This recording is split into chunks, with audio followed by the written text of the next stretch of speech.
क्या आपने कभी सोचा है कौन सी ऐसी बात होगी, कौन सी ऐसी चीज़ होगी जिस पे ये निर्भर करता होगा कि हम किस तरीके के इंसान बनते हैं।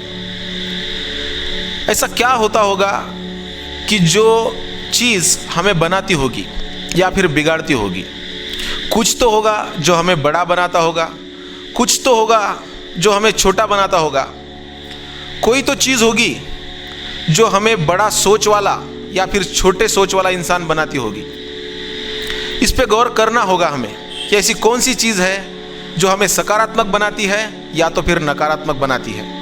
ऐसी कौन सी चीज़ है जो हमें बाकी लोगों से या तो पीछे ढकेलती है या फिर बाकी लोगों से हमें आगे ले जा सकती है। वो एक ही चीज़ है, हमारी संगत, हमारा माहौल।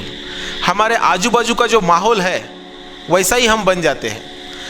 अगर हमारे आजू बाजू का माहौल नकारात्मक है तो हम नकारात्मक बनेंगे, और अगर हमारे आजू बाजू का माहौल अगर सकारात्मक है तो हम सकारात्मक बनेंगे। हमारी सोच, हमारी ज़िंदगी हमारी आजू बाजू के माहौल से बनती है, हमारे संगत से बनती है। अगर आपकी संगत सही है तो सब सही है, अगर आपकी संगत बुरी है तो सब बर्बाद है। आपको ये चेक करना होगा कि आपकी संगत कैसी है। मान के चलिए कि अगर आप 4 सक्सेसफुल लोगों के साथ रहते हैं, 4 बड़ी सोच वाले लोगों के साथ में रहते हैं, 4 सकारात्मक सोच वाले लोगों के साथ में रहते हैं, तो ये बात तय है, ये बात फिक्स है कि 5वें बड़े इंसान, 5वें सकारात्मक सोच वाले इंसान, 5वें अच्छी सोच वाले इंसान आप होंगे। और अगर आप 4 नकारात्मक लोगों के साथ में रहते होंगे तो ये बात तय है कि आप 5वें नकारात्मक इंसान बन जाएंगे, आप पीछे रहने वाले इंसान बन जाओगे। तो सबसे बड़ी चीज़ अगर हमारी ज़िंदगी में कोई मायने रखती है कि हम किस तरीके के इंसान बनने वाले हैं, तो वो एक ही है, हमारी आजू बाजू का माहौल। आप चेक कीजिए कि आपके आजू बाजू का माहौल कैसा है, आप ये चेक कर सकते हैं। और ये बात बहुत ईजी है। मान के चलिए कि अगर आप कंफर्ट जोन से बाहर निकलने को तैयार नहीं है तो आपके आजू बाजू का माहौल नकारात्मक है। अगर आप बड़े सपने देखने को तैयार नहीं हैं, आप तैयार नहीं होते हो, ऐसी कोई भी चीज़ आपके आजू बाजू को नहीं है जो आपको मजबूर कर दे कि आपको बड़े सपने देखने हैं, आपको बड़ा बनना है, तो मान लीजिए कि आपका जो माहौल है, आपके आजू बाजू का जो माहौल है वो नकारात्मक लोगों से भरा हुआ है। दूर कीजिए उन लोगों को जो आपको कंफर्ट जोन से बाहर नहीं निकलने देते। दूर कीजिए उन लोगों को जो आपको बड़े सपने नहीं देखने देते। अगर आप उनको नहीं दूर करेंगे तो आप उन जैसा ही बन जाएंगे। नकारात्मक सोच वाले लोग होते कैसे हैं? वो आज का काम कल पे टाल देते हैं। कोई अगर गिरता है, कोई अगर पीछे रहता है, कोई अगर कमज़ोर है तो ये लोग उस पर हंसेंगे, ये उसकी गॉसिप्स करेंगे। ये लोग जो नकारात्मक सोच वाले होते हैं उनको खुली आंखों से कभी सपने नहीं दिखेंगे। वो नींद में सपने देखते हैं और उन्हें छोड़ देते हैं। लेकिन जो सकारात्मक सोच वाले लोग होते हैं वो खुली आंखों से सपने देखते हैं, दिन रात उस सपने के पीछे दौड़ते हैं, दिन रात उस सपने के पीछे काम करते हैं और तब जाके वो बड़े बनते हैं। लेकिन नकारात्मक सोच वाले इंसान के साथ में ऐसा नहीं होता। वो दूसरों के पैर खींचेंगे, वो आपको बड़ा सपना देखने नहीं देंगे।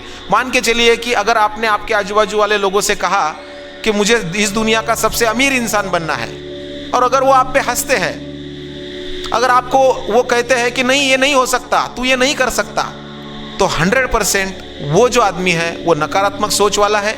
और आप उसके साथ में अगर रहोगे तो आप भी वैसे ही बनने वाले हो। माहौल का असर होता है, माहौल का असर होता है, संगत का असर होता है। जब तक आप अपने माहौल को पढ़ेंगे नहीं, अपने माहौल को समझेंगे नहीं, अपने आजू बाजू वाले लोगों को समझेंगे नहीं, तब तक आप खुद को भी नहीं समझ सकते। क्योंकि आजू बाजू के हर चीज़ का, हर बात का असर हमारी सोच पे होता है, हम पे होता है। आप जैसा देखते हैं, आप जैसा आजू बाजू में जिस माहौल में रहते हैं वैसा ही आप बन जाते हैं, वैसा ही आप सोचने लगते हैं। इसलिए आपके आजू बाजू का माहौल पॉजिटिव होना, सकारात्मक होना बहुत ज़रूरी है। मैं एक कहानी आपको बताना चाहूँगा जो कि बहुत ही बड़ी कहानी है, बहुत अच्छी कहानी है, जो आपकी ज़िंदगी बदल सकती है। जो आपकी सोच बदल सकती है, उस कहानी को आपको याद रखना पड़ेगा और उस कहानी से आपको सीखना पड़ेगा कि माहौल का असर क्या होता है। एक हाथी था, वो हाथी अब बूढ़ा हो चला था। राजा का प्रिय हाथी था। राजा का प्रिय हाथी इस वजह से था क्योंकि राजा को हजारों युद्ध उस हाथी ने जीता दिए थे, जीत कर दिलाए थे। युद्ध में जितनी बार जीत इस हाथी के वजह से मिली थी, शायद ही किसी प्राणी या फिर किसी सैनिक के वजह से मिली थी। इसकी वजह से राजा को यह हाथी जान से भी ज्यादा प्यारा था। अब बूढ़ा हो चला था तो उसे युद्ध पे, राजा हाथी को युद्ध पे नहीं ले जाता था। फिर ना तो युद्धाभ्यास और ना तो युद्ध, इसके वजह से वो हाथी सुस्त हो चला था और बूढ़ा तो पहले ही हो चला था। अब घूमते घूमते घूमते घूमते एक दिन वो हाथी एक दलदल में फंस गया। जंगल की तरफ गया और जंगल में दलदल में फंस गया। अब जंगल में फंसने के बाद उसने पूरी ताकत लगा दी कि मैं उस दलदल से बाहर निकलूं। जितनी बार वो कोशिश करता था कि मैं दलदल से बाहर निकलूं, उतना ही वो दलदल में फंसा जा रहा था। थोड़ी देर हुई, बहुत प्रयास करने के बाद भी जब वो बाहर नहीं निकला तो उसने प्रयास करना बंद कर दिया कि मैं अब बाहर नहीं निकल सकता। एक आदमी वहां से गुजर रहा था, उसने देखा कि अरे राजा का प्रिय हाथी, सबसे प्रिय हाथी दलदल में फंसा हुआ है। तो उस आदमी ने सैनिकों से और राजा को जाके ये बताया कि हाथी दलदल में फंस गया है, जल्दी जाके उसे निकालना पड़ेगा, नहीं तो वो मर जाएगा। सैनिक आए, सैनिकों ने बहुत प्रयास किए, रस्सियां फेंकी, उसे निकालने की कोशिश की। अब अगर आदमी दलदल में जाते तो आदमी भी फंस जाते, इसकी वजह से आदमी या सैनिक दलदल में नहीं जा पा रहे थे। रस्सियां फेंककर उसे निकालने की कोशिश कर रहे थे, लेकिन सारे प्रयास विफल हो रहे थे, सारी योजनाएं विफल हो रही थी क्योंकि हाथी का वजन बहुत ज्यादा था और हाथी की जान लगभग निकल चुकी थी, उसकी पूरी ताकत खत्म हो चुकी थी, तो वो प्रयास नहीं कर पा रहा था। जब तक हाथी प्रयास नहीं करेगा, जब तक हाथी सपोर्ट नहीं करेगा, उसे दलदल से बाहर निकालना इम्पॉसिबल था। अब सारे प्रयास खत्म होने के बाद वहां पे प्रधान पहुंचे। प्रधान ने सारी जो परिस्थिति थी वो पढ़ ली, समझ ली और सारी परिस्थिति समझने के बाद प्रधान ने कहा कि अब एक ही चीज हो सकती है, हमें युद्ध का माहौल तैयार करना पड़ेगा। फिर से सुनिए, प्रधान ने एक ही चीज कही, मुझे क्या करना पड़ेगा? युद्ध का माहौल तैयार करना पड़ेगा। राजा ने सैनिकों से कहा युद्ध का माहौल तैयार किया जाए, माहौल बदला जाए। हाथी के आजू बाजू का माहौल बदलना था। युद्ध का माहौल बनाया गया, ढोल नगारे बजने लग गए, शंखनाद होने लगा। जैसे ही शंखनाद हुआ, हाथी को लग गया कि अब युद्ध शुरू होने वाला है। वहां पे युद्ध शुरू होने वाला है ऐसा माहौल निर्माण करने के बाद, क्रिएट करने के बाद हाथी ने हालचाल शुरू की। हाथी में जोश आ गया, अचानक से जोश आ गया। हाथी सपोर्ट करने लगा। हाथी जैसे ही सपोर्ट करने लगा, सैनिकों ने उसे बाहर खींचने लगे। सैनिक भी प्रयास करने लगे कि उसे बाहर निकालना है और थोड़ी देर में क्या देखते हैं तो हाथी बाहर था। जो हाथी मरने के कगार पे था, जो हाथी ने मान लिया था कि अब मेरा कुछ बाकी नहीं है, मैं मर जाऊंगा, वो हाथी बाहर था। कौन सी चीज बदल गई थी? क्या हाथी जवान हो गया था? ऐसी कौन सी चीज बदल गई थी कि हाथी को जोश आ गया था? उसके आजू बाजू का माहौल बदल गया था। और ये ताकत होती है आजू बाजू के माहौल की। अगर युद्ध की परिस्थिति निर्माण ना की जाती तो हाथी में जोश नहीं आता। यही असर होता है हमारे संगत का। हमें हमारी संगत ऐसी रखनी पड़ेगी जो हम में जोश भर दे। अगर हमें कुछ करना है, अगर हमें कुछ बनना है, तो हमें जोश भर दे, हमें सपोर्ट करे, ना कि हमारे पैर पीछे खींचे। ऐसे लोग होते हैं दुनिया में।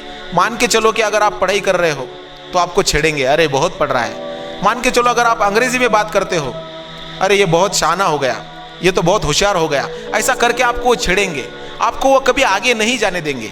अगर आपको बड़ा बनने के सपने आते हैं, आप उस पर काम करते हो, दिन रात उसके बारे में सोचते हो, तो ये कहेगा अरे ये बहुत बड़ी बड़ी बातें करने लग गया, बहुत बड़ा हो गया। ये नकारात्मक लोग होते हैं। उनका असर हम पे ऐसा होता है कि हम आगे नहीं बढ़ सकते।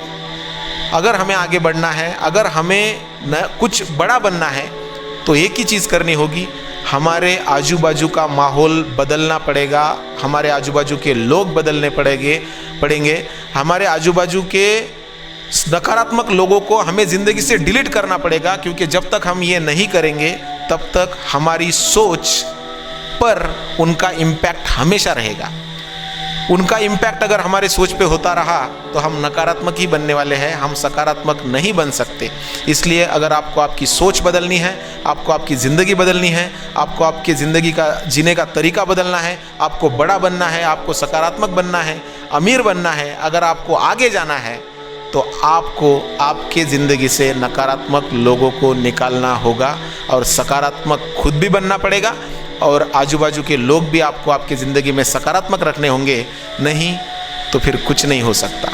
इसलिए मैं कहता हूँ लेट्स चेंज द माइंडसेट। और अगर वो करना है तो सबसे पहले चीज़ ये करनी पड़ेगी कि अपने आजू बाजू के माहौल को पढ़िए, उसे समझिए। अगर वो नकारात्मक लोग हमारे आजू बाजू में हैं तो वहाँ से आप दूर हो जाइए और उनको भी दूर कीजिए। Let's change the mindset.